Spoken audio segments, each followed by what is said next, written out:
You just think abortion is this kind of normalized. I mean, there's even rhetoric saying it should be healthcare. Like, it should just be anytime, any reason.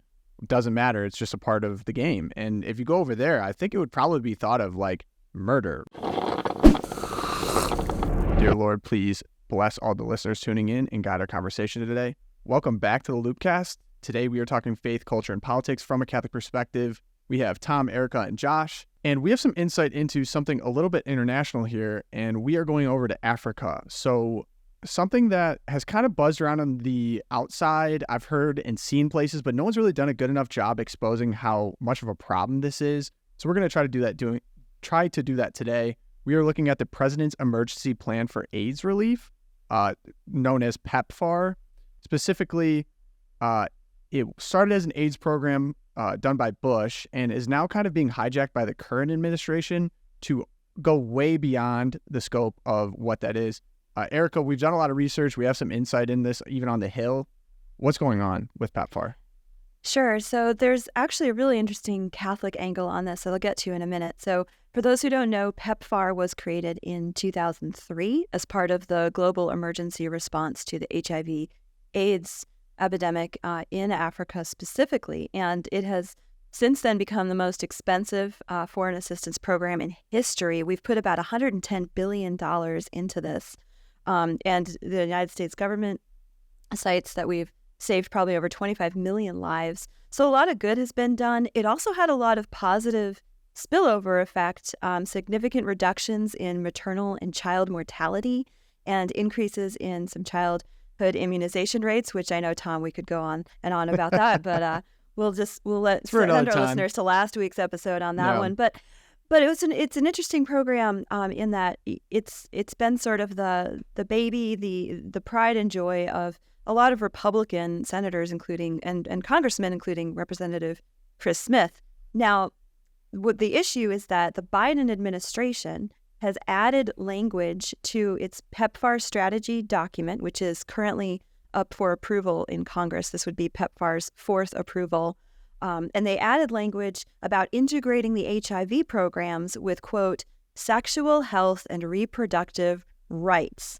And so as it currently stands, the measure would allow organizations to use grants from PEPFAR to promote abortions and gender ideology abroad, specifically in African nations. So again, PEPFAR is being used as this vehicle that was, intended to save lives and has in many ways improved the lives of mothers and children. It's now being used as this vehicle to push abortions and to actually destroy African lives.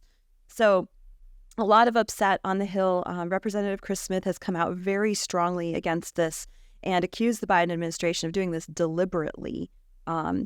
But from the Catholic perspective, we also had some inside information. Talking to Senate staffers, we discovered that Catholic Relief Services of Rice Bowl fame, everyone has rice bowls in their parishes, Catholic Relief Services recently actually attempted to mislead United States senators by falsely telling them that African bishops, specifically Catholic bishops, were not opposed to the Biden administration's push to use the AIDS relief program to promote abortions. And we know from Heritage Foundation that this is manifestly false. We actually have 6, and now in the developing news, 7 African bishops who've signed a group letter protesting the United States abortion imperialism, basically, and saying you can't tie abortion to, these AIDS relief funds that our people really do need, and we really have built good relationships in Africa because of the Bush administration's initial push to help them. And now we're suddenly saying, well, in order to get your help with AIDS, you have to kill your babies and you have to take contraceptives and you have to indoctrinate your kids about gender ideology from the West. And we know that Catholic Relief Services has been involved in sort of glossing over, diminishing the importance of this letter and shifting the story. So it's a pretty dark chapter in Catholic Relief Services and in the Biden administration's history there. Yeah, I mean, first they claimed that the bishops, were opposed to this radical change. And then they said, oh, no, wait, they didn't understand, They're like, they didn't understand what they were doing. They didn't understand what they're signing. Totally. Way to go. Liberal, white Catholics who are, Catholic Relief Services are so condescending. Beautiful. Thanks, guys. why do you think they're making this change now to a program that is kind of generally seen in a positive light all around? Yeah, I mean, it's got large bipartisan support. So why hijack it, right? That's the common sense question. But of course, any legislation that can be hijacked for abortion will be hijacked by the left. I mean, here's the example. So we had this discussion last year. We need to help women who get pregnant now, especially after Roe v. Wade's overturned. We need to help pregnant workers. So let's pass a Pregnant Workers Fairness Act. And like CatholicVote, we're like the only ones in the room like, problem. This is going to be massively a problem. As Erica wrote the whole expose on this, it's like they're going to hijack this. And by the time next year rolls around, they're going to say you have to take care of any worker who wants to abort their child and give them time off and all this other stuff. And the Catholic bishops are like, guys, God, we want to show that we care about, pregnant workers because the whole thing with Roe's, overturned, and we got to look good. It's like, listen, you got to be wise as serpents, but but on this legislation, we know they're going to hijack it. And of course, now it's the law of the land, and they have hijacked it. The Biden administration sent out an executive order exactly proving us right. We'd love to be proven wrong. And that's why we'd been wrong on that. Right. That's why this PEPFAR thing is so important, because if they do hijack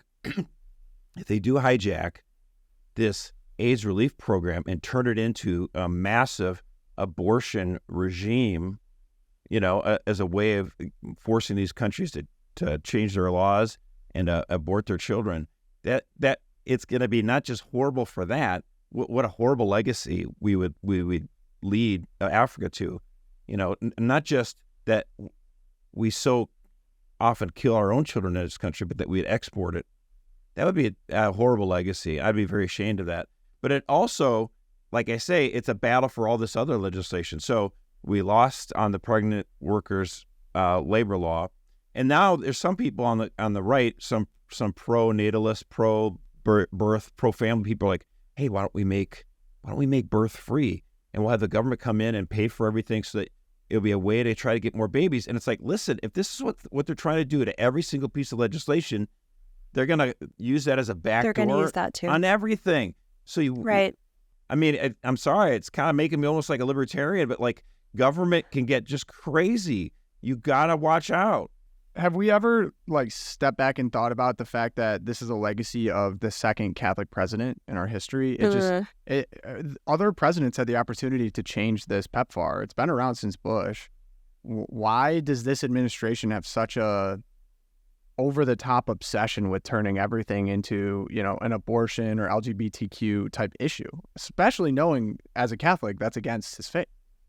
Well, I mean, I think about Biden's presidency, and we've talked about this, Josh, as it's almost a third Obama term, right? And so what you're seeing is the intensification. You look at the progression throughout the 8 Obama years, all the way, the first half being, bringing it together and, kind of testing the waters. What can we do? And then we hit Obergefell, we hit the second term, and all of a sudden it's race relations. And we've got we're like, oh, we hit Obergefell. Now it's, they got what they wanted. Now we can all just have marriage rights or whatever, live in peace. Well, no, now that we've won that, we've crossed the Rubicon. Is it the lexicon or the Rubicon, Tom? We've crossed it. Right. And now we're going to start to push. And so I really just see, the Biden administration coming in, picking up that banner of the extreme LGBTQ, which is pro-abortion, and pushing it further and now exporting it. So in other words, Tom, it's just checking off the list. It's the next sheet of items on the list that Obama couldn't get to in his 8 years. So that's why. I mean, it's just further implementing the agenda. Yeah, I guess it's just so odd to me that that's the priority and legacy that we want to lead abroad, and how historians often malign, or at least through a lens of critical race theory, Americans and white people as these colonizers, and they even talk negatively about, spreading democracy to other countries. So here's here we are. I don't know. I think here's the interesting thing for us as a church, though. Like so many of these lefty Catholics say, if you really care, you need to mobilize the federal government as a treasury department to give money for all these things. So if you care about the poor, you need to give more money for welfare. If you care, if you're really pro-life, you need to make sure that the government pays for births, pays for daycare, pays for healthcare, all this stuff. They make that the sign of whether or not you actually care. And that's certainly the case in foreign policy as well. Like, do you really care about Africa? Well, then you should be in favor of, foreign aid and increasing it, like PEPFAR or whatever. And the thing is, if everything like this gets, it's still open on whether or not this is going to get hijacked. Okay, it's a fight, and we need to call our representatives and support this effort. So it's not done yet. But my point is, the left says, well, if you really care about, the poor or whatever, you need to have government funding. And this is why we're against it. Like, we want to help people, but we don't want programs that are meant to help people used to kill people. I mean, it's obvious. So that's why we have an objection. And, back in 2003, when this was being pushed through, George W. Bush said, hey, this would be great. I could show I'm a compassionate conservative. I love it. And he got Bono from U2 to do it. And I guess I could call him up and say, hey, aren't you worried that this is being hijacked for abortion? It's like, oh, yeah, no, that's right. Ireland voted on abortion, and you and your band supported it. Yeah. So actually, I can't really count on you to support this. I do agree. One of the sad legacies of this country, and it started with, people like President Nixon, and it was bipartisan effort throughout the years that, maybe brown people and black people in Africa, they don't like their children as much as we do. So let's give them abortion. It's tragically evil and demonic and scary. Well, it makes me think of that scene from What Is a Woman, where Matt goes over and he's asking them, stuff that we would consider now common, I guess, asking people about gender stuff, whatever. And they just look at him like he's from space. And I think also, wouldn't abortion kind of be thought of pretty similarly from that perspective? I don't think, we just think abortion is this kind of normalized. I mean, there's even rhetoric saying it should be healthcare. Like, it should just be anytime, any reason. It doesn't matter. It's just a part of the game. And if you go over there, I think it would probably be thought of like murder, right? I have a hard time imagining that. Yeah. It's just odd how we've kind of convinced ourselves, I guess, that this should even be something kind of acceptable in society. I think in a more natural state, everyone would see it for what it is. As, okay, like, so if you have a fight in life. Africa between Muslims and Catholics, right, and you see this coming out in different countries, and the Muslims will attack and terrorize different Catholic churches, you don't have Catholics in name only in Africa. Those guys are serious about their faith because they know they could die for it. And you see the seminaries in Africa are just bursting at the seams. Who's to say 100 years from now that my own country, I want my country to return to virtue? There's no guarantee. 100 years from now, the world's greatest power might not be the United States. And in fact, the center of political power could be Africa. You never know. We'll see. Well, we know the center of the growth in the Catholic Church is the global South. It is not in the United States. It's not Europe. The fastest growing church is in the global South, in Africa, and Southern Asia, and it's so a funny story though. Oh yeah, do you have a funny story? The Catholic left in the 80s was like, yeah, it's the global South is going to be the future of the church, and they thought it was all going to be this liberationist theology, Marxist stuff, and then right, 30 years later, they're like, wait, oops. What? Oh, wait, the African bishops. Yeah. They came out against same-sex marriage. Oh, no, right. They need to go back to Africa. They need more synods. Guess we need a synod, yeah. They need more meetings to know what's... I saw such a funny thing about people brought up the liberal, immigration, no borders, whatever. But when the Russian hockey player said, I'm not going to wear the jersey, there was literally a news pundit that said, if you're not okay with this, go back to where you're from. Yeah, like, you're not welcome here. And I was like, we are full circle, guys. Like, we have now gotten around to the slur of telling people they don't belong here and they need to go somewhere else. But Josh, your point about African bishops, I love when they come over here and they get to talk to just normal parishioners, give a homily. Nothing fires me up more than having an African bishop come over, talk about how on fire they are for their faith, how they need actual help because they are in fear for their lives and they don't have the money because the parishes are getting so big over there. It's like when rubber meets the road, if you have a gun to your head, what are you going to say? And if the answer is yes, then nothing should scare you, like that's your... So it's so interesting to see too. Like, it must be so insulting to these African bishops, right, to be misrepresented. I don't even know if they fully understand, because they might not be plugged into the matrix of the West media empire or whatever. Hopefully not.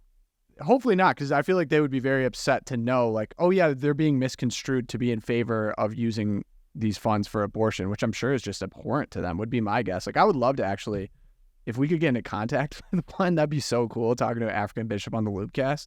Because I love, like I said, when they come over to our parishes, yeah, seriously, they'd let it rip. Cardinal Sarah, go read some Cardinal Sarah quotes if you're ever feeling down, man. He will fire you up. But anyway, we have to move on here.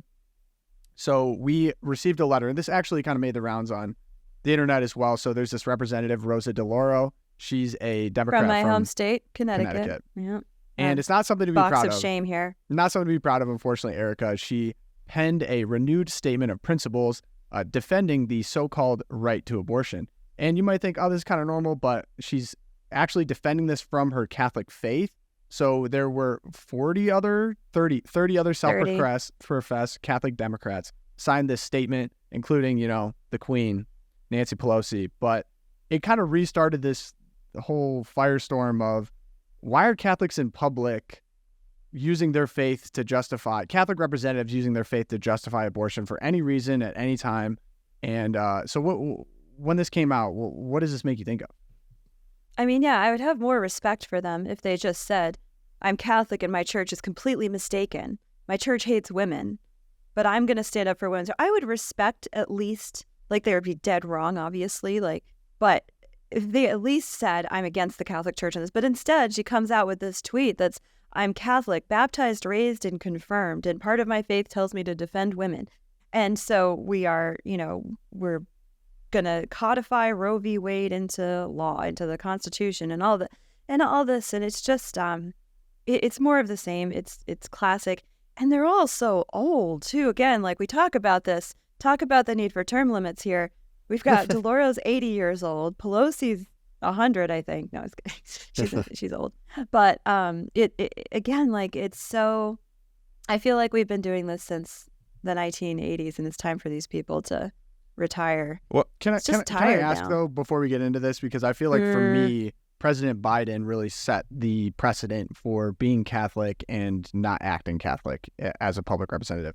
Was there someone before Biden who set that precedent of being a Catholic, self-professed Catholic in politics, but not actually following through on the magisterium teaching? Yeah, I mean, the worst is Mario Cuomo, governor of New York. He gave the speech at Notre Dame in 1984 where he said, my wife and I, we would never get an abortion, but that's what we personally believe. We can't impose our personal religious beliefs on a secular society, da-da-da-da. And we heard that lie for a good, 20, 30 years. And then they shifted over to not even caring anymore. Like, they wouldn't even say that anymore. And now this is Rosa DeLauro's thing is new, relatively new in the last 5 years, where it's like, because I'm Catholic, I support abortion.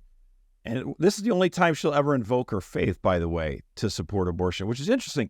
You would think that other people on the left would say, actually, you shouldn't invoke your religious beliefs because of the separation of church and state, Rosa. But no, they don't care. 100%. They don't care. If it's abortion, they don't believe in any principles at all. It's like, is anyone saying, really, I don't think religion and politics mix. I don't think you should use your Catholic faith to support abortion. It's like, of course not. No one on the left has a problem with that because they love abortion. And say whatever could be used. And so that's why they got the Satanists, in all these other states to file these lawsuits saying, actually, it's part of our religious freedom to be able to abort children. To perform abortion. Right. And it's like, wait, what? I mean, and it's a bastardization of a very important principle on the First Amendment of religious freedom. And so, again, the thing is, these people on the left are, attacking our faith and skinning us alive on this and then using it as their little trophy. And I think we need to be open eyes about all this stuff. It does nothing just to say, hey, they're hypocrites. Hey, they're hypocrites. Mm-hmm. Dude, that has got nowhere. It's evil and it's lies. I mean, right. The Fight thing it about for what this it is. letter, it's evil. You're right. Mm-hmm, this letter in particular, highly egregious. And the very last section, they actually have the not the balls because they're women, but the guts to quote Pope John Paul II in Christi Fidelis Laici. They actually quote him saying, he says that the people of God are called to be a moral force in the broadest sense. And you just know that this is, I mean, talk about one of the most pro-life, outspoken popes, I mean, author of Evangelium Vitae. And anyone with half a brain and a quarter of a Catholic education would read this and say, oh, Pope John Paul II, like, this is ridiculous. But the problem is the mainstream media reporting on this, they are utterly ignorant when it comes to Catholic teaching. And they would see that and be like, oh, Pope John Paul II even said that, they should be fighting for abortion. I mean, and she knows this argument is absurd. She knows that. She and knows the audience, it's absurd. her audience knows it's absurd, but they use it anyway. It's like, oh, well, actually, did you know that because of the church's teachings on the laity and da-da-da-da-da, and they just spout this stuff off, and they hope they can say the big lie enough times that it doesn't matter, and then abortion remains safe again, and that's all. All they care about for them is that the ends justify the means by any means necessary to promote the culture of death and the abortion. Yeah, I'm not a huge fan of this new trend of basically looking at the Bible and then using whatever lines you want to justify. Like the most recent this, I was dying on Twitter. This account called Middle Church said, be biblical. They say, okay, is be anti-fascist, Exodus 3, tear down prisons, Acts 16, redistribute wealth, Acts 11, eradicate borders, Exodus 12, center disability, Luke 5. Like, what do you even, so, okay, how do you, so you could just look at the Bible and justify literally anything you want if you cherry pick it enough. So how do you even enter in a conversation? I've really lately been really struggling with this. So much of these arguments are super bad faith. They're just right. bad. The purpose arguing in trying, with people.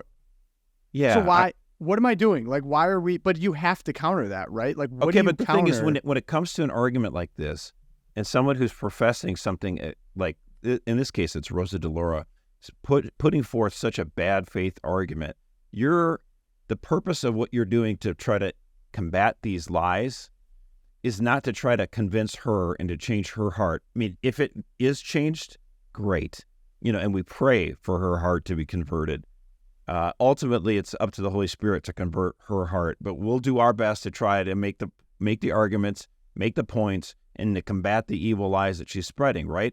But ultimately, we're not going to change her mind, probably. And what we're trying to do is to prevent her lies from winning over the hearts and minds of other people, okay? So our concern is not that we don't care for her. We do. We pray for her. We certainly do. But we're trying to make sure that her lies don't take root in other people's hearts and minds. And so that's the audience we're trying to win. So when I'm trying to talk to this person and they're just being completely insane and they won't listen, maybe you should step back for a second and realize you don't need to keep using arguments like you're hitting someone in the head with a hammer. Just try to explain and refute the lies and realize the audience is where you need to try to win the hearts and minds, and not necessarily the other person you're going up against. And I think when it comes to the scriptures issue, particularly, when I talk to my kids about this, about how to read the scriptures and not, because I have 3 high schoolers now, and we talk about, okay, well, what about the Old Testament where it seems to justify X, Y, and Z? And you'll see this argument from liberal Catholics a lot. I'm going to talk about this in the Twilight Zone, actually, but talking to them about, as Catholics, we don't see the scriptures as just us and the Word of God speaking to me, right? That you have to read the scriptures in the context of the magisterium and in the context of the tradition of the church and the fathers and the way that it has always been interpreted. So these kind of cherry picking, typically Protestant, but sometimes Catholics, like on outreach, cherry picking this exegesis of, the Bible's dumb because you can just do whatever you want with it. Well, no, you can't as a Catholic. It's not part of our faith to just say, oh, John Paul II said the word laity and moral responsibility in the same paragraph, so I'm just going to make that mean that I can do whatever I want. Yeah. I mean, it's like, again, it's honestly like Rosa DeLauro went to a computer and said, AI thing, and said, give me a biblical argument for abortion, I mean, it's just insane. Was like, sure. I'm sure she did. She's 80, so she had an aide do that for sure, because there's no way she knows what that is. But Yeah, I guess like it's frustrating for me to see that done within the Catholic Church, especially understanding Catholics have this rich tradition of a way to interpret the Bible, right? Like Protestants, they can read the Bible and interpret it however they want. That's what they believe happens. But there's actual Catholics inside the church that they know better than that, and they're still doing it. And what's been the frustration for Catholic laity for the last 40 years has been that the Catholic Church, which has this historical reputation for being so hardcore, like that we got the Inquisition and we smoke out people who are heretics and all this stuff. And in the last 50 years, you have all these lawmakers who are saying, yeah, actually, I'm Catholic, and I totally favor killing babies. This is great. And Catholic laity are like, oh my gosh, when are our shepherds going to say, stop it, don't do that? We want quality control here so people don't think, oh, well, I mean, you can be Catholic and support abortion. Look at the President of the United States. And that's why I think there's been this frustration amongst lay Catholics for so long. Why don't you do something? And in fact, I'll tell you why we don't get as much of this courage from shepherds as we would think, because what happened in San Francisco, you had Archbishop Corleone say to Nancy Pelosi, the Speaker of the House is from San Francisco, you can't be pro-abortion and be Catholic. You please, no more. You cannot present yourself for a communion. And what happens right after that? Several bishops are like, we love you. This is great. That was a good move. We support that. That was a tough prudential call. I support that. That's good. So that was nice to see. And then the bishop from San Diego was like, that's terrible. He's a super liberal, McElroy. And he attacked Corleone for doing this. And what happens? Pope Francis makes him a cardinal. This is, to me, so crazy. So the guy who criticized the pro-life courageous bishop gets attacked. You know, the guy who, the San Diego liberal bishop attacks the pro-life bishop in San Francisco, and he gets rewarded by the Vatican by becoming a cardinal.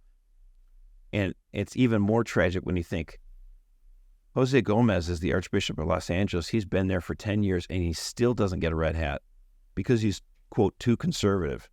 I mean... Well, in Los Angeles is the largest Catholic population in the United States. It is traditionally a cardinal seat, right? Yeah. But he's just passed over.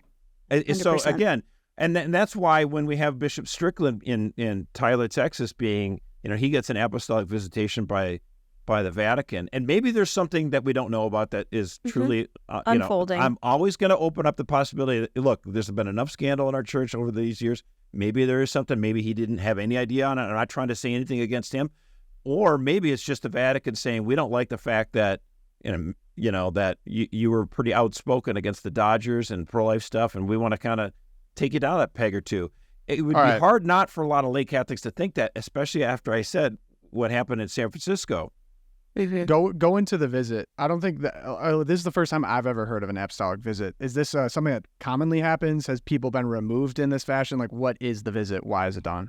Yeah, I mean, there was an apostolic visit, you know, in a diocese in northern Minnesota where a bishop was, you know, doing something wrong. Like he wasn't taking, you know, he wasn't handling the sex abuse case properly. And so the bishop... Was that the guy in Grindr? No, it's a different thing. That guy was out of Wisconsin, but so the bishop up there in Crookston, you know, wasn't doing it. Crookston, Minnesota, wasn't doing things right, and so Archbishop Hebda, who's in the Archdiocese of St. Paul, Minneapolis, I know him very well. He's a good man. He had a visitation up there. I don't know if it was considered a Vatican one or if it's just a, you know, archdiocesan visitation. But since he's the head of all the bishops in Minnesota, in a sense. I forget the official ecclesiastical term there for a second. But then he had the visitation, and they ultimately reported back to the Vatican, and that bishop was removed, and a new bishop was placed there. And it was because something inappropriate happened.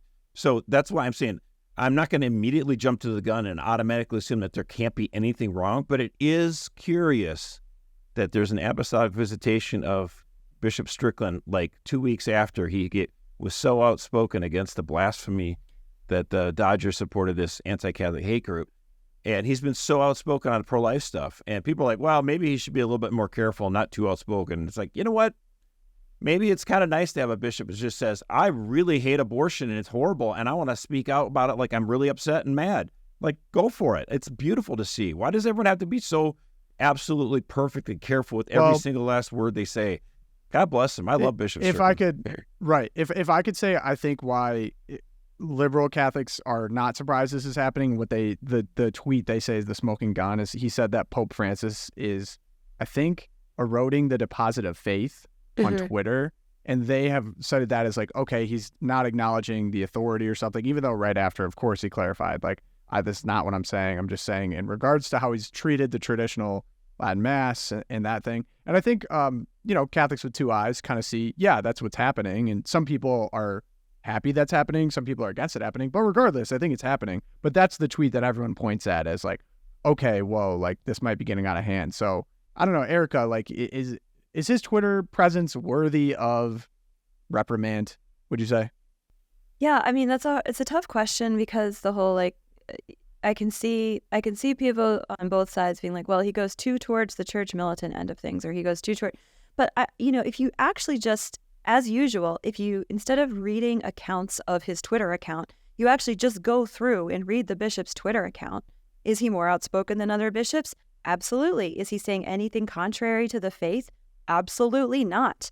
I mean, he's just like posting prayers or posting, this is the catechism and a quote, or here's what a church father said. Like, he's very, there's, if you're going to compare him with the posts from people like Father James Martin, I mean, there is no crossing the line.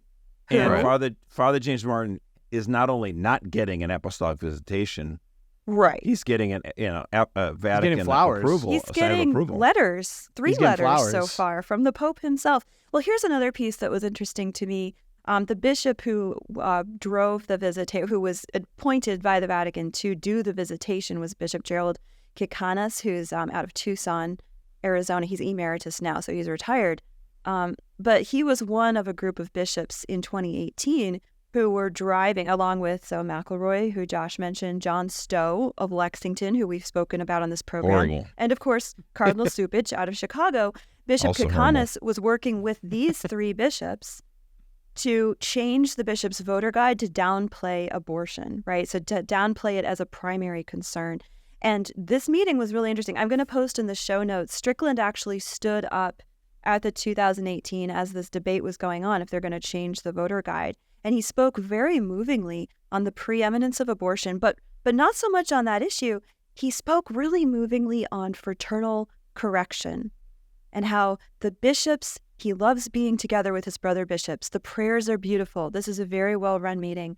But my brothers, we have to exercise fraternal correction as a body of brethren, of brothers who are charged with the deposit of faith. And he spoke so beautifully and lovingly. Again, like Josh said, this is an unfolding story.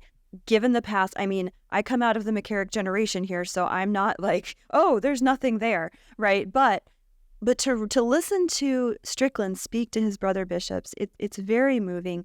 And that this man, Bishop Kikanis, would be the one appointed to go and investigate his administrative role, how Bishop Strickland has administered Tyler, Texas. It's like, come on, you're really going to pick him out of all the bishops in the United States? Of course they are. It's because Pope Francis's man in the United States is Blaise Cupich, who was stuck in obscurity, in eastern Washington State. And this Pope made him head of the church in Chicago, like a massive promotion from like single A ball to all-star team. And it's like, and of course, that's what the church, Francis is trying to do, to reshape the Catholic Church in the United States, which he considers to be a massive problem. He thinks the church is horrible. So, we look at John Stowe, who's super pro-gay. We look at McElroy as he's very left-wing. And, of course, Colonel Cupich, who thinks of the church as just a non-governmental organizational charity, not really, he hates mostly Catholicism. He only likes the left-wing politics of it. And that's why, the bishops are most bishops in the United States are getting better and better. And they want to do this campaign on the Eucharist. And they want to have, and they're like, what if we had the procession of the Eucharist go all the way across the country? And what happens? Cupich is like, not through not Chicago. in Chicago. Jesus isn't welcome here. Don't You put him gotta on cover him display. up. I mean, maybe the argument could be the city of Chicago isn't safe and people shouldn't walk through the streets, but that's not what he's saying. Yeah. He doesn't want Eucharistic procession.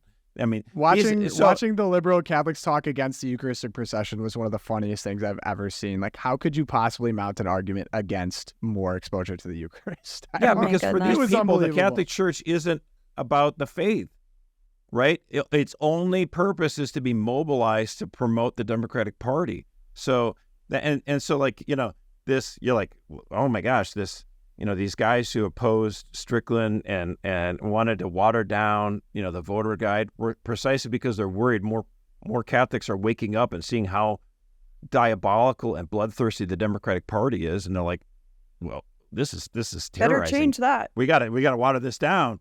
And so you talk about, what an all-star team of left-wing bishops: Stowe, McElroy, Supich, Kanakis. And Strickland stood up to them, and they didn't like it. Yeah, right. And Strickland stood up. And for those who, because I think most people probably are pro-Strickland, or they have some concept of Strickland, because he's been very outspoken, he's very orthodox.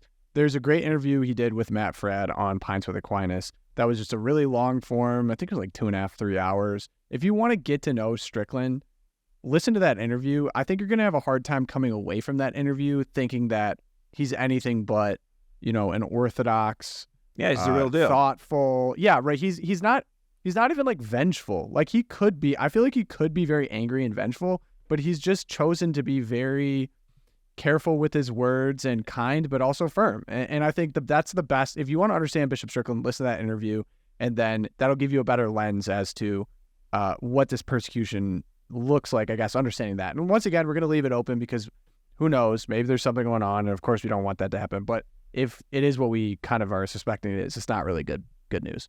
However, I don't think Strickland's as vengeful as Supich, let's say. Yeah, right. It's obvious when you listen to him talk. So we have another case, and we actually wrote on it on CatholicVote, but so the Portland Archbishop, this is a really interesting story. So this is really interesting. A school department because of its teaching on gender ideology. And when we talk school department, this is a Catholic school. So the entire department was removed because they refused to get in line with his guidance on how we should approach the gender ideology issue. This is Bishop Sample on top. It's Archbishop or Bishop Archbishop Sample, yeah. Archbishop Sample, yeah. And it's Portland, Oregon, because there is the Diocese of Portland, Maine. So we want to make sure we understand. Good point. Good. It's the West Coast. West Coast. And of course, I picked up this story actually first off of a liberal outlet that was outraged and talking about how bad it was for the people that got fired, how confused everyone. And of course, when I looked into it for, 5 seconds, I was like, oh, this actually makes a lot of sense, and this is actually good paternal guidance. So, Erica, what was going on with this story, and why did he axe this department? Yeah, we covered this back in January, and I believe we made Archbishop Sample one of our heroes of the month back in January for send this document that he promulgated about how Catholics should respond to gender ideology. And this is the job of a bishop, is to take the unchanging teaching of the church and apply it to, new cultural moments. And sure enough, in Portland, Oregon, the cultural moment is we have Catholic schools where kids are questioning their gender, they're dressing in, uniforms for the opposite sex and all. So he says, this is an issue I need to address. He recommended that Catholic schools not use false gender pronouns. He says, we're going to keep male students out of girls' bathrooms. Imagine that. And he said, okay, boys and girls are going to wear the uniforms that align with their true sex as assigned by God, as we like to say around here. So, of course, it's Portland, Oregon. And the faithful mount this huge backlash against him. There were like 1,000 people signed a petition against the guide. They had 2 Catholic school principals who resigned after the release of this gender ideology guide, and several staff members refused to sign on to it, so they lost their jobs as a result. And of course, in the Oregon press, this was just Sample is the worst, anti-hates children, And by the way, this is a 3-person department. Yes, so the way that they talk about it made it seem like it was humongous. Yeah. So the Department of Catholic Schools for the Archdiocese has been temporarily closed. The 3 people running all the Catholic schools have lost their jobs, and Archbishop Sample is saying, okay, local pastors are going to be, have more hands-on with their schools, which is as it should be. The Archbishop is going to be much more, cognizant of what's going on. Now, interestingly enough, one of the Catholic schools in Portland, Oregon, which is doing very well, has made the transition. No pun intended. It's a good transition. They've made a transition to being a classical academy, working with the Institute for Classic Liberal Education, which is a phenomenal program. And that school is doing very well. So commentators, the Catholic classical education universe is interested to see if the Archbishop will go full on classical academies now that he's sort of divesting himself of the boomers and the 1980s Catholics. Like, let's just start fresh, guys, with the Catholic schools. This is one of my biggest really things interesting. here. I've said this before on the podcast, but like, I understand actually if you're a 15-year-old student at a Catholic school and let's say someone gets fired because they come out in a same-sex relationship or whatever. It's very understanding. I'm sympathetic towards a 15-year-old student. It's like, wait, why did that happen? And I loved that teacher, right? Let me explain. That's how you see it. Why did you fire Mr. Johnson? Here's the thing. I was 35 years old before I ever heard a Sunday sermon at Mass talking about how abortion is bad. I was 42 before I ever heard anything on pornography or same-sex relations, how that was inappropriate, and the church is a better way. So if you're a student at a Catholic school and you never hear about it during Sunday Mass, and if you don't hear it on Sunday Mass, you're not going to hear about it on Tuesday in school. And so if you're a student, then you're inundated by a culture that's saying it's absolutely 100% okay. It's the main thing that this culture is pushing. Anything you sexually desire is you and your identity, and you should be in favor of it. And so it seems so from the 13th century, all of a sudden this bishop and part of this old church says, no, you can't. They fired Mr. Johnson. Everything. Right. It cuts against everything our culture is saying every day, 10 times, and twice on Sunday, right?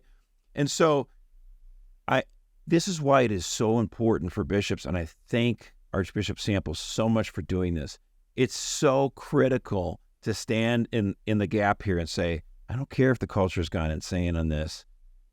We need to respect biological reality and the fact that the revealed truth that God made us male and female.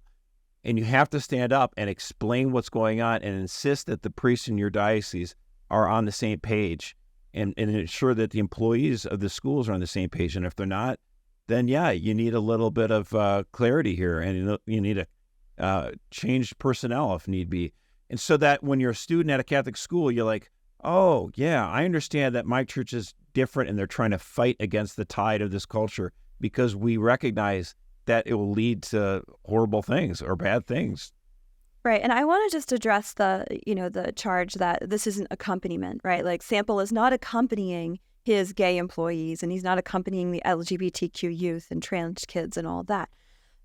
Who he is accompanying are faithful Catholic laity and priests who are trying every day to be faithful to our belief in what the human person is, in our dignity as created by God, and in being faithful to the joy of our faith and a true Catholic anthropology. And I think, in my archdiocese this week, we got news that we have a new coadjutor bishop who is going to succeed our current archbishop when he retires, probably next spring.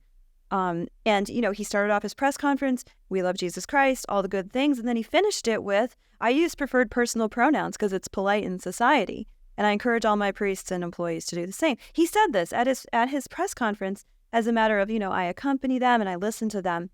And this idea that in order to accompany, it's a total tone deafness of what is actually going on in our culture. And like you said, Josh, Archbishop Sample sees Portland, Oregon, the culture has gone crazy. And we've got to stand strong about that and not just like worrying about, we got to accompany these gay adults who want to push this agenda in our Catholic schools. No, we have to be strong with people who are trying to live the faith. And I know that it's hard for you. So you're saying your new bishop is going to play the pronoun game? It sounds like it. Yep. Oh my gosh. Just go work for Bud Light then. What are you doing as the bishop of a church? Give me a break. Oh my goodness. What is the point? What is the point? An interesting element to all this too is I think it's been overlooked for a while, but I think a lot of Catholic education has kind of become like an elite boys club or girls club. Like people with a lot of money send their kids there because they know they're going to get into good colleges or whatever, but there's not a real faith animating everything that they do at these Catholic schools. And I wonder if the gender identity thing might be a good push, like it might be a good catalyst for Catholic educators or so Catholic dioceses who want to now retake a look at, okay, are we actually doing something? Like, what are we actually doing? I know what you're saying by good in that sense. Obviously, I think the Lord has, patience, but he'll make you confront these issues, right? Right. He'll give you the opportunity. He'll give you the opportunity to say, wait a minute, what are we doing here? This is crazy. We're just, as you say, like a lot of these Catholic schools, we're just becoming, the best college prep. And so I understand. Because I think they've been that way for a long time. Is what I'm saying. I agree. Yeah. Okay. My point and we know is that coming out of COVID, like Catholic schools are the best option, in many ways, because they didn't close for as long during COVID. Yeah, no, I mean, I think the Lord does present us with lots of these opportunities. Like, he'll step back a second and say, okay, if that's what you keep thinking, then he steps back, and what happens then?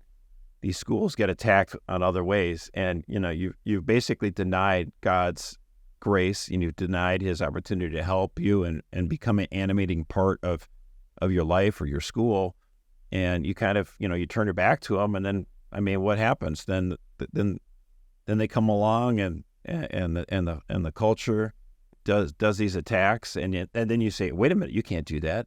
We have religious freedom. It's like, what? You don't even believe it. Like, to me, one of the most underrated and the most scandalous things that happened over the last, 15 years for me has been the University of Notre Dame. I mean, for the longest time, the University of Notre Dame has loved to play, talk out of two sides of its mouth.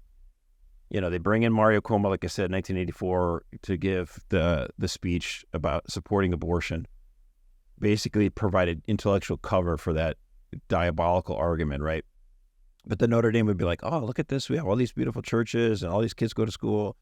But the dome. It's not like they're all Jesus. evil. I'm not saying that. But the point is that Notre Dame comes along, and then Barack Obama has his Obamacare HHS mandate, and Notre Dame thinks they can still do this like little two-step where they talk out of both sides of their mouth. They said, so they fought the healthcare mandate. And they said, well, we have religious freedom to do whatever we want. You can't force us to. And the problem was Notre Dame was thinking, we'll lose. We'll show the conservatives that like us that we are fighting against the government. And then we'll lose, and we'll just pay for contraception anyway, right? Well, God called their bluff, and they won. And then Notre Dame is like, oh, boy, what am I going to do now? And so what does Notre Dame do? They say, oh, well, actually, we'll just pay for contraception mandate anyway. We'll abide by it. And to me, that was just like, oh my gosh, you guys are just not the only worst. that, we're going to invite Obama. Right. No, I mean, give him an honorary degree. No. I mean, the thing is, that's what people are most upset about. I understand that, but to me, this part is worse because you're saying we are Catholic and we have a First Amendment religious freedom right to not to be forced to do these horrible things. And then finally, after years of legal fight, the judiciary says, yes, the President of the United States overstepped his constitutional authority, and you as a Catholic institution have the right to do as you wish, and you can't be forced to support these horrible things against your Catholic faith. Notre Dame, you are free. You are free to do the right thing. And Notre Dame's like, oh, yeah, actually, we're going to do it anyway. We'll just pay for it anyway. And it's just like, it to me, I'm just like, oh, my gosh. I don't want to say burn down the whole place, but rename it after like Hugh Hefner because you guys don't even believe it anymore. I mean, it's just such a joke.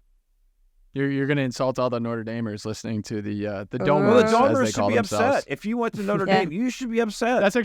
That's fair. I think there actually are a lot of people that go to Notre Dame or have gone to Notre Dame that are very frustrated with their alma mater for sure. And instead of sending money, instead of donating to your alma mater, support other Catholic universities that are actually doing something. University of Mary, Ave Maria Benedict University. and Ave Maria, Franciscan, just something else. Adopt another school as your alma mater. There you go. We'll take you. You could be a gyrene. So, Twilight Zone. Oof. Josh, you can go first. Well, I mean, I like trivia, and so it was kind of funny when you talk about Portland, Oregon, and there's Portland, Maine. The reason why actually it was called Portland, Oregon is two guys that were settling it. They flipped the coin, and it's Portland. And if the coin had flipped the other way, they were gonna name the city Boston. So it'd have been Boston, Oregon. I did not know that. Wow. Yeah, I'm a trivia guy. That is amazing. So I can't help it that I heard about this Jeopardy. I like that show. The thing is, you watch Wheel of Fortune and you feel like a genius because everyone's idiots, and then you watch Jeopardy and you're like, oh gosh, I'm not so smart. Well, actually, I kind of felt like a genius after hearing about this. They had they don't ask you questions in Jeopardy, of course. They give you the answer, and you have to come up with your response in the form of a question. And they have on here Matthew 6:9 says, "Our Father who art in heaven," and they a little blank. You're supposed to provide that. "Be thy name." And so the point is, you're supposed to answer correctly what is hallowed, right? Hallowed be thy name, right? And no one knew the question. None of them? None of them knew what it was. And I'm like thinking to myself, oh, man. Twilight Zone. We really are in an era of widespread biblical illiteracy. I mean, you don't even have to read the Bible a ton. Total illiteracy. Petition to get Josh on Jeopardy. That would be sick. That would be awesome. I don't think I'd do awesome. as good as you think, but we'll see. It'd be worth a shot. You would know that question. You would have at least, what, was that 200 points, 400 points that was worth? Yeah, I would have gotten that one I right. want to get my mom on Jeopardy. I keep telling her that. Shout out, Mom. She's like, that scene in Groundhog Day where he has memorized all the Jeopardy answers? Oh, yeah. Where Bill Murray's just like, yep, that's it. And then all the old people are like, whoa. That would be my mom. She's just like, no, she's just sitting there with her popcorn. Shout out to your mom Jeopardy's for real. Awesome. She's emailed in a few times, giving us some encouraging words. So hey, thanks, Mom. Shout out to I'll have to take her on a Trivial Eileen Pursuit. Kunis, yep. Yeah, Kunis, Eileen yes. Kunis in New Hampshire. We love you. All right. I'm going to slide in. So we, how do I put this? There are journalists that we may or may not like very much. We don't like what their bend is. Yeah. Promulgating. There you go. Thank you. I was looking for the right word. And once again, Jeopardy. So I wake up this morning and I see NBC News defending the chant, "We're coming for your children." Oh. So the headline of the article is, quote, "We're coming for your children" chant at NYC drag march elicits outrage, but activists say it's taken out of context. And that's not what they even said on Twitter about it. On Twitter it was even better. They say the "coming for your children" chant has been used for years at pride events, according to longtime march attendees and gay rights activists who said it's one of the many provocative expressions used to regain control of slurs against LGBTQ people. So demonically evil. Wow. That is an unbelievably bad faith. What will people not defend? I was just looking at this and I was like, if you just throw some pronouns in your bio, you never have to apologize for anything you ever do or say for the rest of your entire life. Like, saying that you're coming for someone's child, said by any other person in any other context, could land you in jail or at least a swift punch in the face, because imagine saying that as a normal person. But imagine Archbishop Sample saying it, being my goodness. "Catholic schools are coming for your kids, Portlandiers." And they're like, if, oh my if gosh, anything, that was Catholic, harmless. We hear enough of just trying to do good work. We hear enough that the church we belong to is full of pedophiles. We need to look at our own problems, yada, yada, yada. If any church affiliated person said they're coming for your children, you would not be allowed in society again, and I think for good reason. But if you say it and you're a part of the LGBTQ movement, you'll be defended by every major news outlet. They will bend over backwards to make up things like "coming for your children." That's not some historical rallying cry for gay people. That is unbelievably false, just fake, and to spread that around like it's some kind of the whole point is that we've said some pro-family activists have warned over the last 2 years that the gays are coming for the children. They're trying to do. They're deliberately targeting kids, right? They would just in the Seattle Pride event, all these men were walking around naked in the streets. I don't know how they. What is the get out of jail free card that if you're an LGBT activist, you can do whatever you want, or BLM too, right? You can storm the city and burn it and everything. So if you're a left wing communist activist, apparently the laws don't apply to you. But and we say, look. Why is it that these drag queens want to, gyrate themselves in front of children while they're doing this drag queen story hour? What is the motivation there? Why would they want to do it? it seems like they're trying to groom our children into their, behavior. And we keep saying it, and the Democrats are like, "How dare you call them groomers? That's evil." Groomers. And so then what happens at the Pride event in New York City? Like, yeah, no, dude, yeah, we are coming for your children, actually, yes.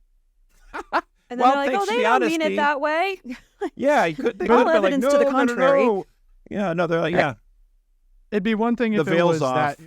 You remember that video? I think that there was a video in 2018 that kind of started, or maybe it was 2020, of it was like a Broadway group that did a stupid skit video that was like, "We're coming for your children." It was like the San Francisco Men's Gay Choir. Yeah. Yeah, something bizarre, and everyone freaked out. Like, and then they're like, it was "No, a joke. we were kidding." Yeah. Now you can say it in 2023, and you'll get the backing of mainstream media as like, "No, there's." The argument that I think that they interviewed someone was saying, "Oh, it's just words. It doesn't mean anything. Like, we talk about killing people. We talk about rape. We talk about, and we're just saying that to be provocative. We don't actually mean it." I was like, in what world does your words not mean anything? Like, you hold me to words I don't even say, and yet you can say things out loud, actual threats, and receive zero accountability. I mean, it's you're pure right, Tom. Marxism, communist crap. Total, Twilight Zone and NBC News is the worst. You had that tweet. That one is the most egregious one. But just like last week, they also had another one. The Sisters of Perpetual Indulgence, the group invited, disinvited, and then invited again to LA Dodgers Pride Night, have been dedicated to community service and LGBTQ rights activism for decades. And the NBC is no longer a news outlet. It is a total propaganda machine, and we need to recognize it for what it is. I always come back to the argument that I had with someone about the Sisters of Perpetual Indulgence when they're like, they're just clothes. Like, it's not a big deal. You shouldn't be so triggered. They just dress up. Like, get over it. Be whatever. And I was like, why are you so triggered by what they wear? They pole dance on Jesus. You told a Russian hockey player to go back to where he's from because he wouldn't wear a Pride jersey, and you're mad about it's just clothes. It's just clothes. Like, isn't it just clothes? He's like, no, but you're using your religion to weaponize hate and bigotry against. I was like, all right, yeah, I think this conversation's over. Like, I don't even know where to go from here, buddy. Erica, your all right. So my question is, did we publish our outreach expose too soon? Because this week in the world of Father James Martin, Outreach Ministries, for those of you who still don't know what that is, I would encourage you. It's evergreen. It's Let's just evergreen. Say that. It's evergreen. It's an evergreen. The gift that keeps on giving. So they teased it on Twitter. They were like, coming soon, distinguished biblical scholar debunks male and female in Genesis 1:27. So again, just a reminder, Catholics, Genesis 1:27, God created them, male and female, he created them. All right? So that's what he's debunking here. It's a classic. That's a classic line. Father Richard J. Clifford S.J., he came out, and I have to read this. This is just so Twilight Zone. So he says, Genesis suggests that he's saying we have to understand when the Bible says male and female, we have to understand it in context in order to hear it for our time. The Genesis text suggests, in context, its purpose was meant to reassure a devastated community that their creator overcame chaos and stillness and ensured that animate beings of all kinds, including humans, would continue despite the serious threat of extinction. And I'm thinking, heterosexual sex would do that because it's how you procreate. No. Genesis depicts a powerful deity intent on safeguarding and furthering threatened life. Male and female thus means that humans, by divine will, share the life potency of other life forms on Earth. I always love that. Generous, we share life potency as male and female. His generous commitment to support human life is the proper context for interpreting male and female. He created them. So it has nothing to do with biological sex. The Bible isn't saying that there are males and there are females. It's just saying God cares for our life potency. Don't believe common sense. Don't believe your common sense. Don't believe that.